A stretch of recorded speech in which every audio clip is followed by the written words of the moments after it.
So what's going on guys, Kids here and welcome back to a brand new video. For today I will show you the first Descendant weapon tier list. In this game there are a lot of different weapons, and enemies you kill will frequently drop different ones. But the big question is, what weapons are the best and can do the highest damage possible? So I've done a bunch of testing and here are the results. If this sounds interesting to you, then let's get right into it. So then moving over to the first S tier weapon, and it is the Thunder Cage submachine gun. This is a great weapon for fast-paced combat. It releases electric shockwave when you defeat enemies, which deals additional damage in AoE range. You can get it early in the game, but its special effects only activate after you kill your first few targets. Overall, this weapon is suitable for every single character in the game, and if you're usually not sure which weapon will suit your build the best, then you can't go wrong with the Thunder Cage. So then for the second S tier weapon we have the Python submachine gun. This is another great weapon, as on hitting weak points, it will inflict a unique ability called the Prey. And Prey is a 1-second effect that reduces a bunch of resistances on the enemies. And most importantly, this can stack up to 20 times. This weapon works great with the non-element and toxic descendants, like the Freyna, Glay and Enzo. This is not the easiest weapon to use, as it requires decent aim for optimal effectiveness, but if you can get used to it, then you will be unstoppable. Then for the third S tier weapon we have the Perforator hand cannon. This is ideal for tackling tough enemies with shields. If you have accurate shooting, you can quickly handle strong enemies with just few shots. By default, when you use the Perforator, and if you land shots on weak points, then there is a chance to damage the enemy's shield based on its maximum value.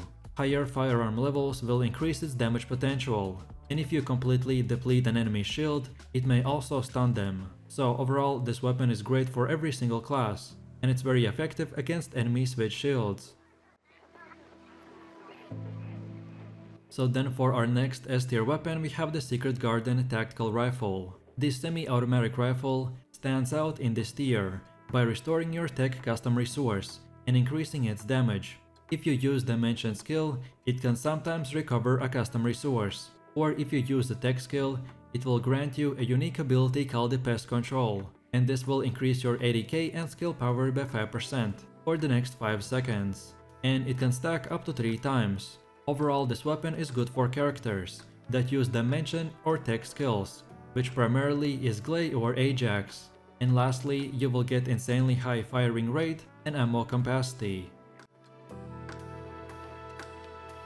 Then for the fifth S tier weapon we have the Enduring Legacy.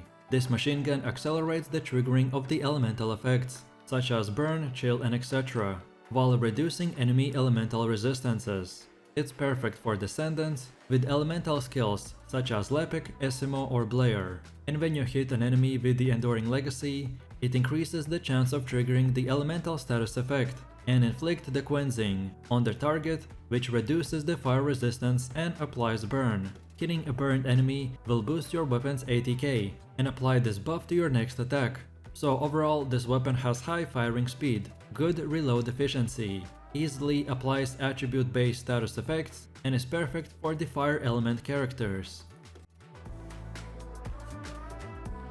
Then next up we have the Smithereens, which we will place right in the S tier. When you use the shotgun and hit enemies with all of your bullets, it will increase your critical hit rate and critical hit damage, and when you land a critical hit, it will give you a unique ability called the Amplification that increases your shell amount by 2 more bullets. Smithereens is perfect for critical focused builds, because they will boost insanely high your critical hit rate and damage.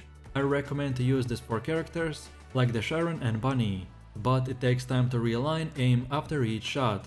So overall, this weapon guarantees to give you a critical hit when all of your bullets hit. You get increased shell capacity, so you don't have to reload that much. And lastly, the shotgun has higher DPS compared to something like the Executioner. And then for the last and final S tier weapon we have the Afterglow sword sniper rifle. So on hitting a weak point, it will inflict a unique effect called the Dead Propagation, which improves your weak point damage by 5% per stack. You can also get extra critical hit rate when hitting commanders or other elite enemies. The Afterglow sword is made to excel in defeating formidable enemies. With its high critical hit rate, mastering it demands considerable time and dedication, which makes it a rewarding challenge for good players. So overall, this weapon is suitable for every single character, and mainly most players use it in the third weapon slot, dedicated for mainly hard boss fights.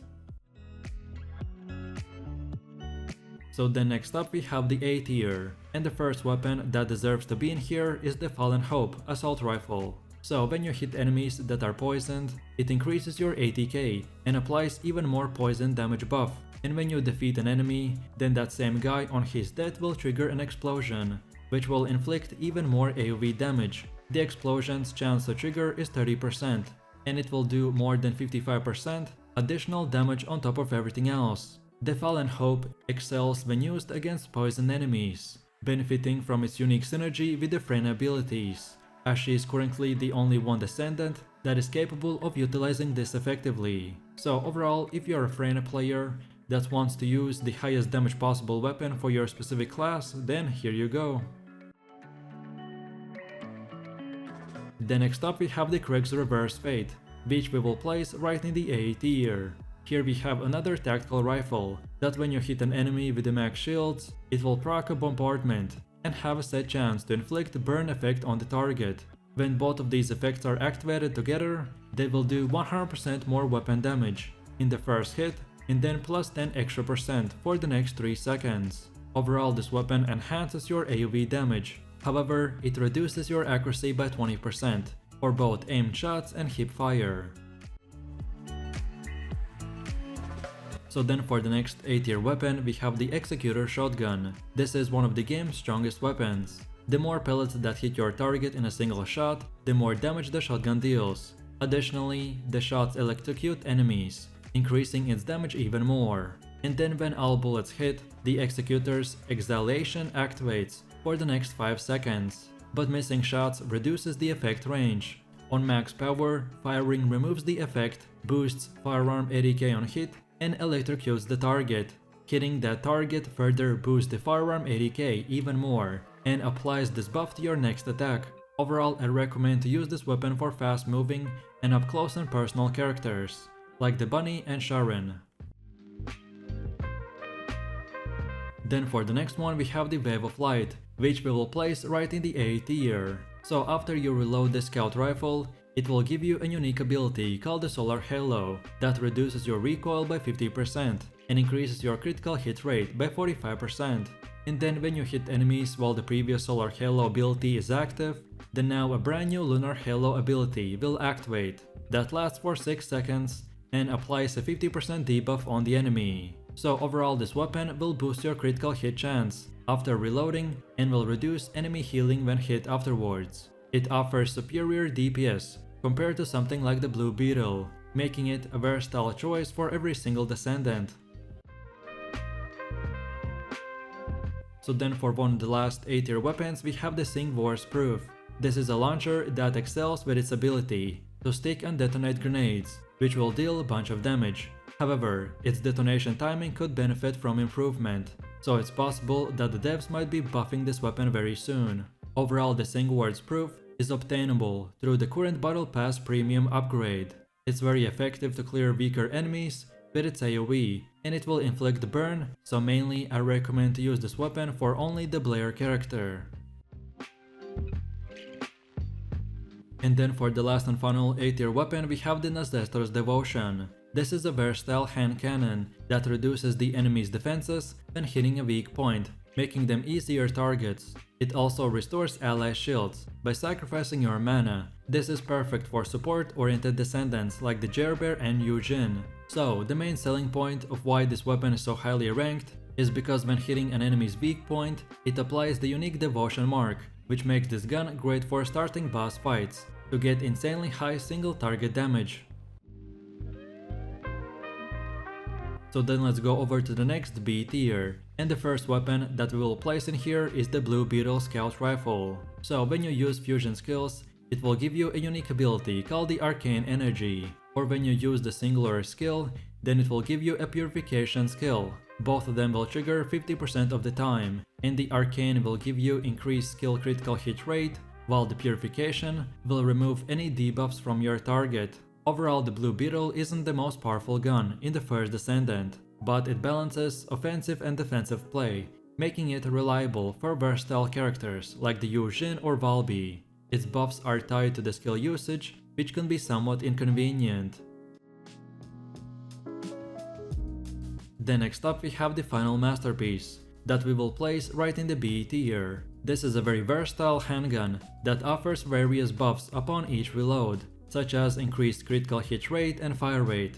However, the random nature of these buffs may not always be advantageous in every situation. Every single Descendant can use this weapon, but because of the 33% chance of getting one of the 3 buffs, it reduces your damage potential. So then for the 16th weapon we have the Divine Punishment, that deserves to be placed right in the B tier. This assault rifle is ideal for support-oriented Descendants, like the Jailbear, Yu Jin and Viessa, and ranks among the top support guns in the game. It rewards you each time you buff allies, making it highly effective in combat, especially in group boss fights. Overall, this weapon strengthens your defenses when you apply buffs. It also strengthens your firepower when applying debuffs, and finally it reduces your skill cooldown when healing. Then for the next B tier weapon we have the Piercing Light. This sniper rifle excels in precision shooting, which makes it very easy to use. It is a strong choice for all characters, especially for Bunny, due to its high critical hit chance when hitting multiple enemies, and its ability to remove buffs from enemies. Overall, this has 100% chance to remove enemy buffs when hitting their weak point, and even a 100% chance of critical hit rate when hitting 2 targets with the same bullet penetration. Then for one of the last B tier weapons we have the Restored Relic. This is a launcher that uses a rare ammo type. It fires guided rounds that deal additional AoE damage and have a chance to replace regular projectiles during firing. Overall, this gun is suitable for all Descendants, and its pros are that you get a chance to fire an additional guided missile when shooting. The CA guided missile deals continuous damage upon hitting, and then the CDPS is lower compared to something like the Sigvores proof. And then for the last and final B tier weapon we have the Clairvoyance. This beam rifle deals more damage the longer you hold the fire button. It also slows enemies by 70% and reduces their chill element resistance. Also, your unique aspect is that when hitting an enemy with a stage 2 beam, it triggers a Void Gaze, and a stage 3 inflicts a Pale Cowling. Both of these effects remove enemy's chill resistance by 20% and decrease the action speed by 70%. Overall, the Clairvoyance reduces enemy resistance to skills on hit. It also applies a frostbite-like effect, and it is the best used with DBS's high damage skills. So then let's move over to the C tier, and the first weapon that we will place in here is the Last Dagger. This handgun damage increases with high stacks of its buffs after defeating enemies. This buff will last for 10 seconds and increase your critical hit rate per stack, hit rate at max stacks, and your weapon's ATK at max stacks. Reaching its full potential can be challenging and risky, as stacking patience by defeating enemies will take quite a bit of time. Overall, this weapon increases your damage upon defeating enemies. There's even a chance that when damaging enemies while fully buffed will stun them, but as I said, the big problem is that maintaining buffs can be quite challenging. And then for the last and final C tier weapon we have the Albion cavalry gun. This machine gun excels at dealing extra damage to stunned or crowd control enemies, making it ideal for Descendants who can stun opponents, like the Sharon or Ajax. Your unique aspect is that when hitting a stunned enemy, it increases your ATK and applies the next attack effects, and your critical hits on stunned enemies have a chance to stun them one more time. Overall, this weapon increases your damage dealt to stunned enemies, but unfortunately, there is no unique ability when enemies cannot be stunned, so then this weapon becomes completely useless. And then for the last and final weapon we have the King's Guard Lance, which I will place right in the D tier. This beam rifle has been known for its area control. Its special ability enhances duration and range with each activation, but demands significant setup time and practice to master. Overall, any Descendant can use it, and it has a wide range attacks. It can deploy a guard lance that disperses damage to nearby enemies when hit, but unfortunately, it requires quite a bit of practice to use effectively. So then, last but not the least, let me quickly summarize this tier list and what we can learn from it. The handguns are the weakest due to the lower damage, limited ammo and semi-automatic fire. Then the hand cannons generally offer higher damage output and are more effective, especially in boss fights. Then the beam rifles and tactical rifles are situational and may not always be ideal. Rocket launchers are powerful but limited by ammo availability and situational use, as they mainly are used only for clearing trash enemies. And finally, the assault rifle and machine guns are often considered the best choices, due to their large magazine sizes and very good damage values. And that's about it. So with that said, I really do appreciate everyone for watching guys, and I hope you enjoyed it. If you have any questions or suggestions, then feel free to leave your comments in the comment section down below. And while you're doing that, please click like, subscribe and enable that notification bell, so this way you could support the channel and not miss any more amazing content. With that said, you have an amazing day and I will see you in the next one, so take it easy, peace.